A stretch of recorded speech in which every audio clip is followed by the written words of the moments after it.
Të nderuar shikues, shkojmë me një lajm të fundit, në fakt një lajm i hidhur. Akademiku Recep Qosja është ndar nga jeta më 23 prill 2026. Lajmi është bërë i ditur nga familjarët, të cilët njoftuan se ceremonia e varrimit është zhvilluar në prani të ngushtë të familjes. Sipas njoftimit, me dëshirë të ndjerit nuk do të organizohet ceremoni pritjeje dhe familja nuk do të marrë pjesë në organizime institucionale. Të afërmit kërkojnë respektimin e privatësisë për të përballuar dhimbjen me qetësi.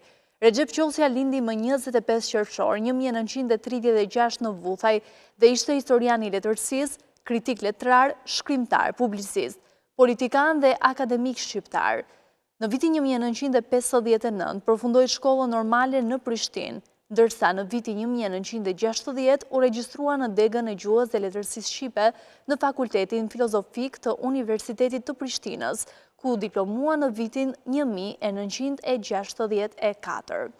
Në vitin 1967 u pranua asistent në Institutin Albanologjik të Prishtinës dhe gjatë viteve 67-68 u specializua në shkencën e letërsisë në studime të shkallës së tretë në Fakultetin Filologjik të Universitetit të Beogradit.